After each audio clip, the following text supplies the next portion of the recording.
Vous écoutez Cavalier Bilingue, le podcast qui vous emmène en voyage à cheval autour du monde. Ensemble, nous allons parler culture équestre à l'international, entrepreneuriat dans le monde du cheval, réflexion sur le monde équestre qui nous entoure, apprentissage des langues au travers de sa passion pour les chevaux, et bien d'autres sujets. Alors, si l'aventure vous tente, c'est parti pour un nouvel épisode de Cavalier Bilingue. Hello! Aujourd'hui on se retrouve pour le premier épisode de Culture équestre, une série de podcasts où je vous propose d'en apprendre plus sur la culture équestre autour du monde. Aujourd'hui je vous propose de rencontrer Emmanuel, un éleveur de chevaux Manga Larga Marchador, le cheval national du Brésil. Vous allez en apprendre plus sur ces chevaux dont l'une des particularités est de posséder une allure supplémentaire, la marcha, et vous découvrirez la manière dont ils sont éduqués au sein du Hara Caballo. Cet épisode a été enregistré lors du Salon du Cheval d'Angers. J'ai fait le choix pour cet épisode de ne pas enlever le bruit de fond du salon, car sinon on n'entendait plus bien le son de l'interview. J'espère que ça ne vous gênera pas dans l'écoute de ce podcast passionnant à la découverte du Manga Larga Marchador. Je m'excuse pour ces problèmes de son sur les 2 premières interviews du podcast. C'était une première pour moi et elles m'ont permis de mieux savoir utiliser mes micros dans un environnement assez bruyant comme un salon. Je ferai au mieux pour améliorer la qualité du son lors de mes prochaines interviews. Bonne écoute! Bonjour Emmanuel, merci beaucoup d'avoir accepté de participer à ce podcast. Aujourd'hui on se retrouve pour parler des chevaux Manga Larga Marchador, qui est une des races de chevaux que vous élevez dans le Maine-et-Loire, au sein de votre hara, le Hara Caballo. Ce que je vous propose pour commencer, c'est de vous présenter et de nous expliquer un petit peu votre histoire avec ces chevaux Manga Larga Marchador. Bonjour Lauriane, merci pour l'invitation. J'ai découvert les Manga Larga Marchador il y a un peu plus de 10 ans maintenant, lors d'un voyage au Brésil. Un ami m'a dit que, en tant qu'amoureux des chevaux, je devrais essayer absolument cette race-là. J'ai été conquis tout de suite. Un an après, j'y suis retourné et j'ai fait un peu la tournée des popotes. Et j'ai dû visiter une trentaine ou une quarantaine de haras d'élevage là-bas. Il faut savoir qu'il y en a 600 000 au Brésil, donc il y a des haras partout. C'est le cheval national du Brésil. Et j'ai été accueilli à chaque fois, même si à l'époque je parlais un portugais plutôt matiné d'espagnol et d'italien, et puis des mots français quand je ne connaissais pas les autres. Et j'ai été très bien accueilli, on m'a fait essayer, dans certains haras j'ai pu essayer une vingtaine, trentaine, voire une quarantaine de chevaux. Ils se sont mis en cadre pour moi. C'est là que j'ai pris la décision d'arrêter mon activité précédente et de me lancer dans l'élevage pour le plaisir de cette race extraordinaire. D'accord, et du coup c'est en quelle année que vous les avez rencontrés ? C'était en 2007 ou 2008, je crois. Puis je me suis lancé en 2014. D'accord. J'avais une activité professionnelle très prenante avant que je n'avais pas trop envie d'arrêter. Mais ça m'a tellement titillé que au bout d'un moment, j'ai dit allez, j'arrête. Avant d'être trop vieux pour me lancer dans l'élevage. D'accord. Et du coup, avant de rencontrer ces chevaux, quelle était un petit peu votre expérience dans le monde du cheval? Comment vous en êtes arrivé à vous intéresser aux chevaux? Je crois que j'ai commencé un petit peu comme tout le monde. J'ai commencé à monter, j'avais, 8 ans, 9 ans peut-être. Sans dire mon âge, ça fait plus de 50 ans que je monte à cheval. J'étais plus cavalier qu'éleveur. Et puis j'avais ce rêve de gosse d'élever et de faire naître des poulains à la maison. Ce que j'ai pas fait, ça fait grosso modo 25 ans que j'ai mes chevaux à la maison. Mais il fallait que je rencontre le Manga Larga Marchador pour vraiment franchir le pas en me disant c'est ces chevaux-là que je vais élever, c'est ces poulains-là que je vais voir naître chez moi. D'accord, c'est eux qui ont vraiment créé le... Ah, ça a été le déclic. D'accord. C'était un sacré déclic, effectivement, et c'est extraordinaire. Il faut dire aussi que j'ai fait beaucoup de sport dans ma jeunesse, n'est-ce pas, et que je suis un peu cassé au niveau du genou et du dos. Et le trot enlevé, pour moi, ça devient une torture au bout de 20 minutes. Avec ces chevaux-là, c'est génial, on est assis, c'est confortable. Et donc je dis pas que c'est des chevaux pour des vieux, parce que ça a la pêche quand même, mais ça me permet de continuer à monter et d'y prendre vraiment plaisir, sans boiter en descendant de cheval, quoi. D'accord. Est-ce que vous pouvez nous raconter un petit peu l'histoire, les origines de ce cheval Manga Larga Marchador? Alors à la base, le Marchador, c'est un portugais, on n'appelle pas ça encore, enfin c'est un cheval ibérique. Il n'y avait pas encore de séparation entre l'espagnol et le lusitanien. Ce sont à la base des chevaux qui ont été emmenés par les conquistadors, essentiellement au XVIIe, XVIIIe et XIXe siècle, par les Portugais au Brésil, de même que les Espagnols avaient emmené leurs chevaux ibériques dans les autres pays, qui sont devenus le Pérou, le Chili, etc., l'Argentine. Donc c'est un cheval ibérique, c'est un lusitanien qui pendant 200 ans a tourné un petit peu en circuit fermé au Brésil. Et ces chevaux-là ont conservé ce qu'on appelle l'allure, ce qu'ils appellent la marcha. Ce sont des chevaux d'allure que les Portugais ont perdus à partir du moment où ils sont passés sur des chevaux un petit peu plus grands, sur des chevaux et trotteurs, ils ont perdu cette allure. Personnellement, je pense que tous les chevaux sud-américains qui ont l'allure, que ce soit les Paso Fino, Paso Peruano ou Manga Larga Machador, sont des chevaux des lointains descendants du Genet d'Espagne, qui était le cheval de voyage au Moyen-Âge chez nous, confortable pour faire des longues distances. Et donc les Espagnols n'ont plus cette allure, les Lusitaniens non plus, et donc ça subsiste essentiellement en Amérique du Sud et aussi en Amérique du Nord. Il y a le Rocky Mountain, il y a le Missouri Foxtrotter, etc. C'est une allure génétique, c'est-à-dire qu'on ne peut pas leur apprendre, c'est inné. Ça se travaille, c'est un petit peu comme les poneys islandais, on ne leur apprend pas à faire le tölt par exemple, mais on peut les caler dans leur allure. C'est un petit peu ce que je fais moi avec les Manga Larga Machador. Chacun a son allure, elle est toute différente, il y a 2 marchas spécifiques, mais on va y revenir un petit peu plus tard. Et donc ce sont des chevaux qui ont servi aussi pour les grands déplacements au Brésil.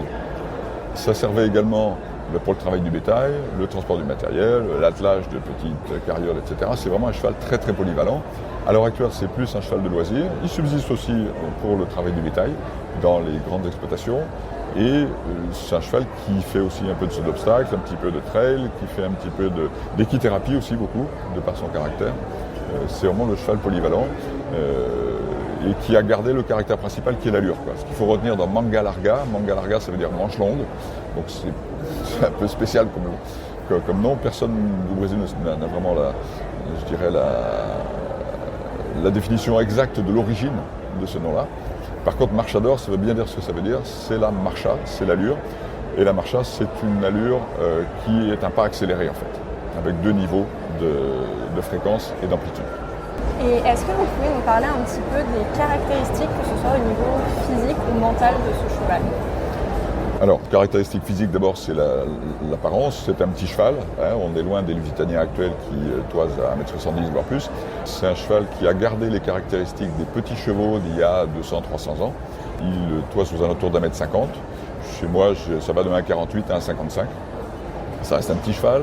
Ça a des membres fins, secs, des petits sabots très très bons, très solides, de très bons pieds, un dos court, ce qui explique qu'il est relativement porteur, une encolure qui est relativement triangulaire, ça fait partie des critères de la race.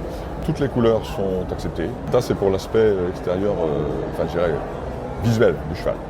Après, ça fait 200 ans qu'il est sélectionné sur le comportement, la docilité, l'endurance, la frugalité et le bon caractère.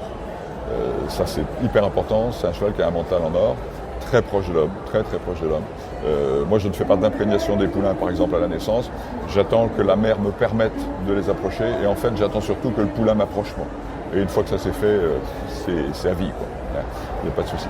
Après l'autre caractère principal qui différencie ces autres chevaux, parce qu'il y a aussi d'autres races de chevaux qui ont un bon caractère, c'est la marcha. Donc la marcha c'est une allure qu'on appelle dissociée, qui est comme le pas, c'est-à-dire qu'il y a une succession de poses des pieds dans un ordre relativement précis, mais avec toujours un pied au sol. Donc c'est un pas accéléré, il y a le pas, voilà. Il y a ensuite la marcha picada, qui est l'équivalent du tölt des poneys islandais, qui sont un petit peu plus connus en France, où effectivement quand on regarde le cheval latéralement, on a l'impression vraiment que le postérieur chasse l'antérieur, voilà. Et là, on a la même sensation qu'au pas au niveau en selle, c'est-à-dire qu'on a l'impression que le bassin, il est poussé d'arrière en avant, alternativement à droite et à gauche. Voilà. Ensuite, on passe sur la marcha qu'on appelle batida, qui est plus diagonale. C'est-à-dire qu'en marcha picada, les phases sont beaucoup plus latérales. On n'est pas dans l'angle, pas du tout, mais on a plus de phases latérales que de phases diagonales. C'est au niveau du posé des antérieurs et postérieurs opposés. Et quand on passe sur une marcha batida, chaque cheval a sa préférence, picada ou batida. La batida est plus une allure diagonale qui est avant le trot, mais avec une pose dissociée des diagonaux. C'est-à-dire que l'antérieur gauche, par exemple, va se poser au sol une fraction de seconde avant le postérieur droit. Ce qui explique qu'il y a toujours un pied au sol. Et ces chevaux-là, quand ils sont en marcha, il y a toujours soit 1, soit 2, soit 3 pieds au sol. Il n'y a pas de phase de suspension. Ou alors c'est plus une ondulation qu'une suspension. Et c'est ce qui fait le confort. Vous avez pu constater hier dans la démo avec des chevaux qui avaient ils avaient chacun leur allure, une picada et l'autre batida. Voilà. La batida, c'est une allure plus ample. On est sur une fréquence de battement au sol de 70-80. On est plutôt entre 90 et 110 sur la marcha picada. Ça n'empêche. Alors le cheval ne fatigue pas. C'est à la différence du trot qui mécaniquement fait chauffer le cheval. Là, c'est pas le cas. C'est comme s'il était dans un pas. Donc au niveau des articulations, au niveau des chocs qu'il pourrait encaisser, c'est 10 fois moindre. Et aussi, ça permet il peut tenir ça pendant des kilomètres. C'était vraiment le cheval de voyage où, voilà. Pour le cavalier aussi, c'est appréciable par rapport à un trot. On n'a pas à faire le trot enlevé, etc. Et soulager le cheval tout en mettant la pression sur ses propres chevilles. D'accord, donc c'est très confortable quand même. C'est très fluide, c'est très confortable. C'est vraiment le confort principal, c'est le caractère principal de ce cheval. Il a un très bon caractère, c'est clair, mais qui le différencie par rapport à toutes les autres races, ou la majorité des autres races, qui ne sont pas des chevaux d'allure, c'est son confort. C'est incomparable, c'est vraiment incomparable. On n'est pas secoué, etc. Et c'est pas juste une allure que le cheval peut tenir pendant 5 minutes, quoi. C'est son allure et naturellement, on fait des kilomètres avec. Alors moi j'ai essentiellement des jeunes chevaux, donc on les travaille, je les respecte. On commence à demander un travail limité à partir de 6 ans, et puis à partir de 7 ans, ce sont des chevaux qui sont adultes. Donc là on peut y aller, c'est des chevaux tardifs, ça il faut le savoir aussi. Les ibériques sont tardifs, c'est un petit peu comme les poneys islandais d'ailleurs, qu'on débourre à partir de l'âge de 5 ans. Donc c'est vraiment des chevaux qu'il faut préserver, il faut leur laisser le temps de mûrir, à la fois en croissance et aussi en développement. D'accord. Et j'avais une question au niveau de leurs caractéristiques. Quand j'avais fait mes recherches, j'avais vu qu'ils avaient un petit peu, alors je ne sais pas le terme exact, mais les oreilles un petit peu recourbées. C'est une caractéristique. Alors c'est une caractéristique un petit peu issue des Lusitaniens. D'accord. Qui fait dire à certains que les Lusitaniens seraient issus lointainement des Marwaris, les chevaux indiens là, qui ont aussi une allure qui est une sorte d'amble, avec les oreilles très recourbées vers l'intérieur. Alors, c'est pas aussi fort sur les Mangalarga Machador ou les Lusitaniens que ça peut être sur le Marwari. Mais oui, c'est une petite caractéristique où il y a une légère indentation intérieure de l'oreille, fait qu'ils sont légèrement. C'est pas forcément ça que moi je mets en avant. Mais voilà. C'est pas avec ça qu'on va reconnaître un Lusitanien ou un Mangalarga Machador, c'est clair. D'accord. Vous nous avez dit que la marcha est une allure naturelle chez le Mangalarga Machador. Et je me demandais, par exemple, j'ai entendu lors de la présentation que vous avez fait hier que vous travaillez beaucoup les chevaux à la voix. Donc, par exemple, moi j'ai l'habitude de travailler les chevaux à la voix, notamment quand on monte, on va leur dire marche, trotte, etc. Et justement, je me demandais comment est-ce que vous évoquez, comment est-ce que vous nommez cette allure dans l'éducation de vos chevaux. Alors, il n'y a pas. Moi, je parle maintenant portugais, mais eux pas, parce que la majorité est née en France chez moi. En fait, j'essaie de trouver des indications qui soient claires et pour travailler essentiellement les transitions. C'est-à-dire qu'il n'y a rien de spécifique. Je faisais ça avec mes autres chevaux avant, qui n'étaient pas Machador. Donc, pour l'arrêt, c'est au un haut long qui précède un haut court, et le cheval, il comprend. Pour partir en marcha, c'est hop, hop. Parce que ça m'amuse, voilà. Pour partir au galop, c'est galop, c'est une instruction claire, un petit peu dynamique. Pour ralentir, c'est haut. Et puis finalement, je m'aperçois que de plus en plus, plus le cheval est... Alors je ne vais pas dire travailler, parce que je les travaille relativement peu. Ils peuvent être non montés pendant 1 mois, voire 2. Alors, je les laisse mûrir, je les laisse venir. Je parle des jeunes chevaux, je ne parle pas de ceux qui ont 7, 8, 10 ans. Je m'aperçois que mon intention de plus en plus suffit. C'est-à-dire que j'utilise beaucoup les indications de voix quand je les travaille à pied, pré-débourrage. Au moment du débourrage, oui, parce que ça les rassure, ça fait la transition avec ce qu'ils ont appris à pied. Et puis après, quand à cheval, les deux que je présente là, qui ont 5 ans et 6 ans, on donne encore un petit peu les indications vocales quand on est monté. Mais finalement, je m'aperçois que, instinctivement, je me prépare, je change ma position sur le cheval au moment de lancer une marcha, par exemple, ou le simple fait de reprendre les rênes. Parce que en général, quand je suis au pas, je suis toujours en reine guirlande. Je les laisse positionner leur encolure bien à l'horizontale, etc. Je préserve leur dos, etc. Et je m'aperçois que le simple fait que je me redresse un petit peu, ou que je me prépare, ou que j'anticipe, moi, une fraction de seconde qu'on va passer en marcha ou au galop, j'ai plus besoin de dire hop hop pour faire la marcha ou galop pour aller au galop. Le cheval, il a compris, il s'y met tout seul. Voilà. Donc il y a une certaine complicité et une certaine habitude par rapport à la façon que j'ai de travailler avec mes chevaux. Je tiens à faire tout le débourrage moi-même. Alors, j'ai des gens qui viennent m'aider, qui montent avec moi, etc. Mais c'est purement c'est autodidacte. J'ai appris ça au contact de mes chevaux depuis 25 ans. Ça fait 25 ans que je fais ça. Plus maintenant que j'ai des poulains qui naissent. Mais l'instruction à la voix, je pense qu'entre le poulain et le cheval adulte, ça disparaît. J'ai un cheval j'ai un étalon là, qui a 7 ans, le premier qui est né à la maison. Lui, on a une telle complicité, alors c'est mon petit chouchou aussi, c'est le premier qui est né, etc., que j'ai pas besoin, quoi. Voilà, j'ai pas besoin.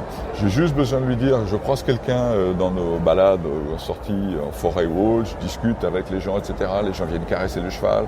Et bon, à un moment, dans mon attitude, des fois, je peux lui donner l'impression qu'on est prêt à repartir. Et auquel cas, là, je vais lui confirmer à la voix, en disant « Oh, on n'est pas parti, je suis encore en train de discuter. » quoi. Mais sinon, je ne travaille pas avec les jambes. Les jambes, c'est une punition. C'est un rappel à l'ordre du cheval qui n'a pas été attentif ou qui est en train de se dire « il m'écoute, je ne l'écoute pas, on va voir si ça marche. » quoi. C'est tout. Hier, je m'en suis servi un petit peu avec la jument, là, qui était pour la première fois dans une grande carrière avec le bruit, etc., qui ne savait pas. J'ai dit non, on se met au boulot. Quoi. Elle avait bien repéré par où on sortait. Voilà. C'est un petit peu ça. Mais ça ne me gêne pas. On était là pour montrer l'allure. En extérieur, c'est une jument extérieure qui a peur de rien, qui marche devant, qui marche derrière, qui va avec tous les chevaux. Voilà. Donc la voix, c'est une aide que je préfère largement aux jambes. Je ne monte jamais avec les éperons. Je monte sans mort.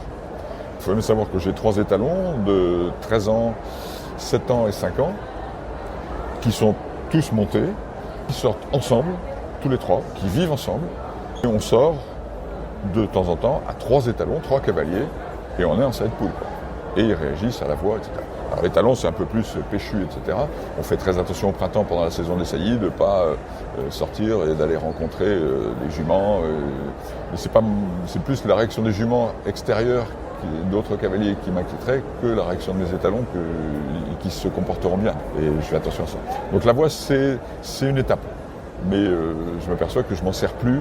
Il y a des chevaux que je garde, il y en a que je vends, mais ceux que je garde, je ne me sers plus de la voix. Alors après, les cavaliers à qui je vends les chevaux, je leur donne les clés au départ. C'est vrai que moi j'ai une voix grave, donc je m'aperçois que même les 2 cavalières qui viennent présenter depuis hier les chevaux là, ont un petit peu plus de mal. Les chevaux ont un peu plus de temps d'adaptation nécessaire parce que leur voix est plus fluette que la mienne. Et donc, comme c'est moi qui fais tout le travail préparatoire, il y a parfois un temps d'adaptation de choses qui se disent « Attends, elle m'a bien dit qu'il fallait y aller ou pas ?» quoi. Voilà, c'est tout. D'accord, et c'est bien qu'on avait fait une belle transition. Justement, les chevaux Mangalarga Marchador qui naissent dans votre élevage et que vous vendez, est-ce que vous savez un petit peu vers quelle discipline en général ils évoluent ensuite avec leurs nouveaux propriétaires ? Alors il y a de tout, enfin de tout. Je n'ai pas vendu énormément de chevaux jusqu'à présent parce qu'on démarre. Là, j'arrive vraiment à des chevaux, je dirais qu'arriver au stade vendable, j'en ai 5 là, qui sont potentiellement, dont un étalon, l'étalon de 13 ans, parce que sinon je vais retomber en consanguinité. Grosso modo, il y a trois familles de cavaliers. La première, c'est les cavaliers d'extérieur qui veulent faire de la rando, un petit peu de travail en carrière, plus ou façon trail, etc., de maniabilité, voilà. Il y a les gens qui font un petit peu plus de la randonnée, voire de la randonnée, je dirais, longue, plusieurs jours, etc., ou qui veulent vraiment un cheval confortable, qui se pose, qui va s'intégrer dans un groupe d'autres chevaux sans problème, c'est le cas. J'ai prêté les 2 juments de 6 ans là, que j'ai à vendre ont été chacune prêtées à des amis pour une rando. Il y en a une qui a fait à 4 ans, elle a fait un tout petit bout d'équirando avec, je dirais, on l'a préservée sur la distance, etc. Mais avec d'autres chevaux, avec 4 autres chevaux, elle était arrivée comme ça, elle a fait ses petites portions seule. J'en ai prêté une l'année dernière à un centre de tourisme équestre tout l'été. Elle avait 5 ans, donc on s'était engagé à ne pas la monter plus d'1h30, 2 heures par jour, puis lui laisser une journée de repos complet dans la semaine. Voilà. Donc ça, c'est des chevaux qui sont très adaptés à l'extérieur, qui ont quasiment peur de rien. Celle qu'on avait prêtée, il y avait eu un reportage de télé, je crois, avec un drone qui passait. Alors tous les chevaux, ils étaient inquiets de voir ce gros insecte qui leur tournait autour, y compris la mienne. Mais autrement dit, elle passe partout, elle marche sur une bouche d'égout, ça résonne, enfin, il n'y a pas de souci. Et le troisième, mais là, j'ai qu'un seul cheval que j'ai vendu et qui est encore dans le Maine-et-Loire, là. Un ami qui le monte et qui fait de l'attelage avec. Voilà, parce qu'il est passionné d'attelage, il fait de l'attelage depuis quelques dizaines d'années.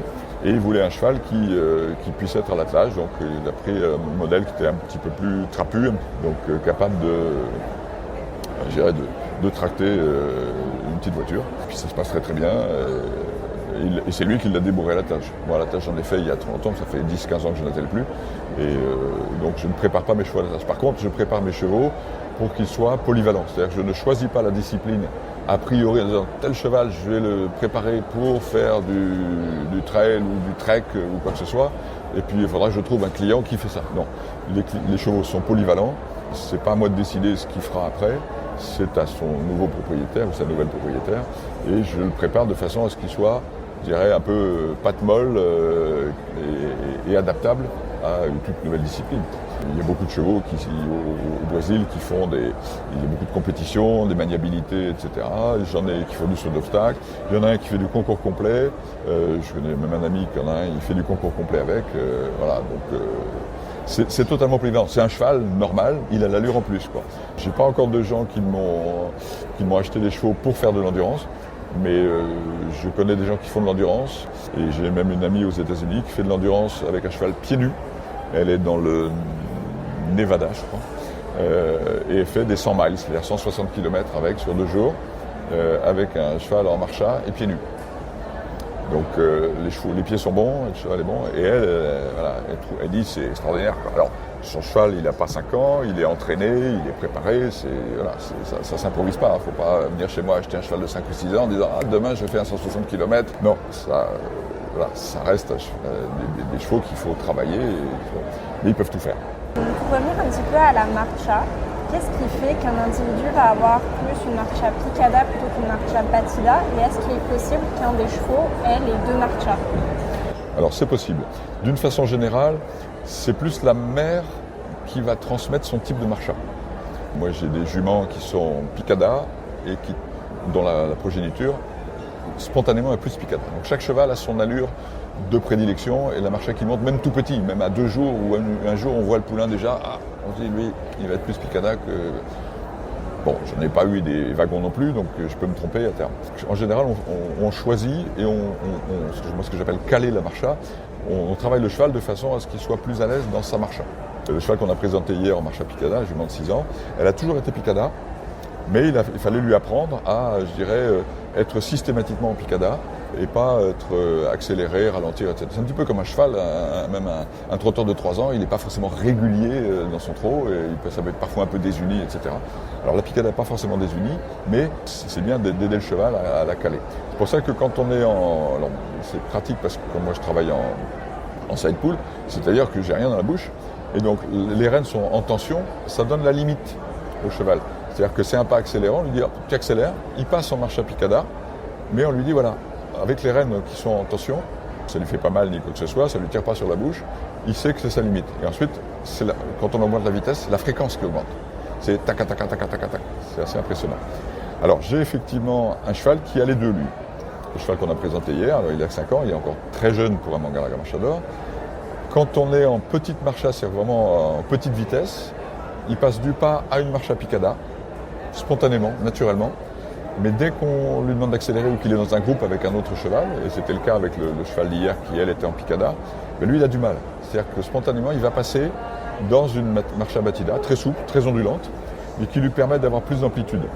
Et ça, c'est parce qu'il n'est pas encore assez musclé pour tenir le rythme de tac, tac, tac, tac, tac de la marcha picada avec une fréquence de pose de pied qui, comme je dirais, c'est grosso modo 90-100 battements minutes.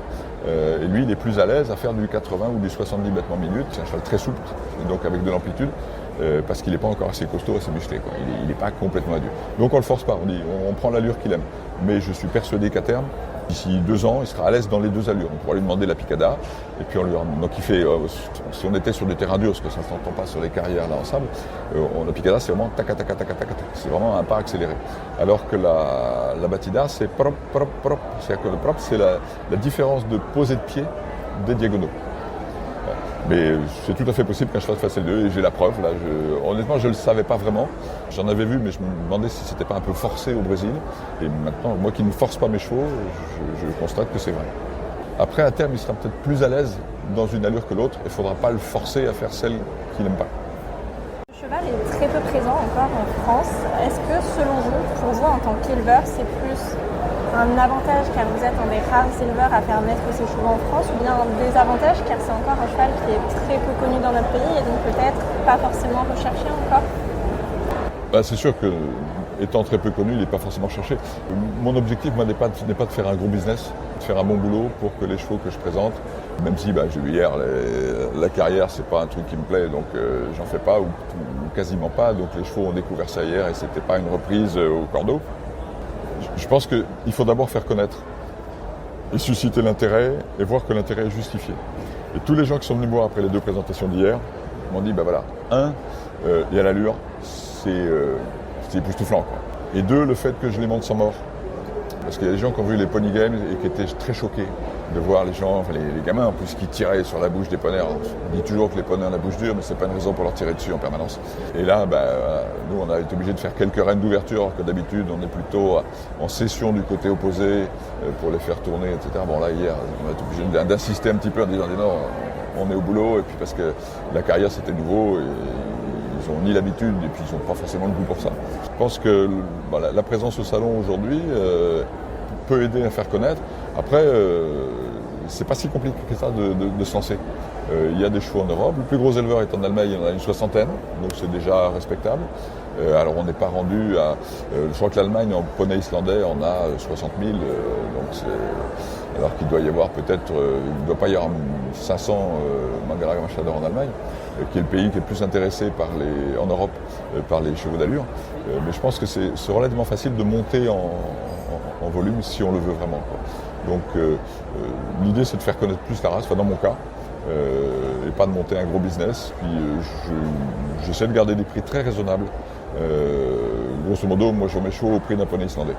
Donc c'est pas une fortune non plus. On est loin des prix des Lusitaniens, on est loin des prix des quarters. Donc c'est un choix pour que le prix soit pas un frein. Par contre, je ne vends pas des chevaux à 2 000 € non plus. Je pense qu'un cheval, ça ne se donne pas. Il faut que l'acheteur soit motivé et impliqué dans son achat. Et respectueux du cheval qu'il a acheté, et c'est pas une mobilette. Pour terminer, je vous propose un petit quiz spécial cavalier bilingue au travers de 3 questions pour déterminer un petit peu si vous êtes plus team espagnol ou team anglais. Vous ne voulez pas qu'on le fasse en portugais, non? Ah non, désolée, je ne parle pas portugais encore. Du coup, qu'est-ce que vous préférez entre le cheval Genet d'Espagne et le Mustang? J'ai beaucoup de respect pour le Mustang, vraiment le cheval sauvage, l'adaptation au milieu. Je pense que mes chevaux sont pieds nus. Moi, je suis convaincu du pied nu depuis 25 ans. Et je pense qu'on doit beaucoup ça au Mustang, aux gens qui ont observé, travaillé avec les Mustangs, etc. Alors, personnellement, j'ai un petit faible pour les ibériques. Ça, c'est clair. Le port de tête, l'allure de son cheval. Mais j'ai beaucoup de respect pour le Mustang. Donc, ce sera plutôt le Genet d'Espagne? Ce sera plutôt, oui, j'ai bien, le Genet d'Espagne. Le Genet d'Espagne, c'est l'allure, c'est le confort. J'arrive à un âge où j'aime bien que mon cheval soit confortable. C'est clair. Et qu'est-ce que vous préférez entre la Doma Vaquera et l'équitation western? Alors c'est presque pour les mêmes raisons. Je préfère la Doma Vaquera par rapport à l'allure du cheval. Encore une fois, j'ai beaucoup de respect pour l'équitation western. Le cheval rassemblé, calme, froid, bien dans sa tête, qui peut être réactif, etc. Mais j'ai du mal avec la position très très basse de l'encolure. J'ai toujours l'impression que le cheval est un peu malade. Moi, si je vois mes chevaux à moi qui sont tous des ibériques, si je les voyais avec l'encolure comme ça, j'ai oh là là, il y a un problème, il est malade. Voilà. Donc, mais encore une fois, j'ai beaucoup de respect. J'ai beaucoup d'amis qui font du western et qui élèvent des chevaux, Paint, Appaloosa, Quarter. Mais je préfère franchement la Doma Vaquera. C'est plus mon type de cheval, quoi, en fait. C'est pas pour le costume. J'ai pas de préférence pour le chapeau. Bon, donc pour la 3e question, je pense que je connais déjà la réponse, mais on va quand même la poser. Qu'est-ce que vous préférez entre le cheval pur race espagnol et le cheval pur sang anglais? Alors là, j'aime toutes les races de chevaux, mais en fait c'est plus l'utilisation qu'on fait du PSA, enfin du pur sang anglais, pardon, que le cheval en lui-même. Voilà. Moi, le pur race espagnol, c'est un cheval qui est plus rond. J'aime bien les chevaux qui sont assez ronds, qui ont de l'encolure, les chevaux très très maigres, les garrots très sortis, etc. C'est pas mon truc. Mais parce que le monde des courses, c'est pas mon truc non plus, quoi. Sans surprise, vous êtes 100% team espagnol. Ah, certainement, oui, là. De mon côté, je n'ai plus de questions. Je ne sais pas si vous voulez ajouter quelque chose, un mot de la fin. Le mot de la fin, c'est que pour moi, ce serait que ces chevaux-là sont trop peu connus. C'est aussi pour ça, moi j'élève pour me faire plaisir, parce que je suis vraiment passionné de ces chevaux-là depuis maintenant plus de 10 ans. Mais c'est trop peu connu et je pense que ça gagnerait à être plus je dirais, popularisé. Et c'est l'objet de ma présence au salon aujourd'hui. C'est vraiment faire connaître la race. Il y en a trop peu. Bon, je crois que je suis un des seuls éleveurs en France. Il y a 2 Hollandais qui élevaient en Hollande qui se sont installés en France, dans le sud ou sud-ouest, il y a quelques années. Je ne pense pas qu'ils élèvent encore beaucoup de chevaux. Moi, j'en ai pas énormément, j'en ai 18, et puis je me restreins. Je veux vraiment que tous mes chevaux soient manipulés un par un, etc. Donc il faut venir nous voir. On est dans Racabayo, c'est entre Angers et Saumur, c'est facile d'accès. Mais je souhaiterais vraiment qu'il y ait plus de gens qui connaissent cette race, parce que ça vaut vraiment le coup. C'est du Lusitanien plus avec l'allure. Moi j'avais des Lusitaniens avant, que je ne renie absolument pas, j'étais très heureux avec les Lusitaniens. Mais le petit plus de l'allure, et surtout par rapport aux Lusitaniens tels qu'ils deviennent maintenant, qui sont, c'est plus des grands chevaux, des chevaux de show, on a augmenté les rayons pour concourir en Grand Prix, etc. Bon, moi je suis pas du tout compétition, ça m'intéresse pas. Alors, ça peut tout à fait intéresser des gens qui veulent, qui sont intéressés par le Mangalaga Machador. Je pense que le Mangalaga Machador, c'est un Lusitanien, il peut tout à fait faire de la basse école. Après, il ne fera pas le trop relevé, etc., que peut faire un Lusitanien ou un Steiner, c'est clair. Donc voilà, il faut faire connaître cette race. Donc c'est pour ça que je vous remercie de m'avoir invité aujourd'hui, parce que pour moi, c'est une race digne d'être, je dirais, popularisée, vulgarisée et essayée surtout. Venez les essayer, vous ne serez pas déçus. Moi, depuis que je suis monté dessus, je ne monte plus que ça. Voilà, il faut aller les essayer et les adopter, si je comprends bien. C'est ça, il faut venir les essayer, tout le monde est bienvenu au Hara. Donc c'est là-dessus que ce podcast va se terminer. Emmanuel, je vous remercie d'avoir accepté l'invitation pour nous permettre de découvrir un peu mieux ce cheval. Et à vous, auditeurs, je vous dis à la semaine prochaine pour un nouvel épisode de Cavalier Vivain. Merci beaucoup. Merci à vous.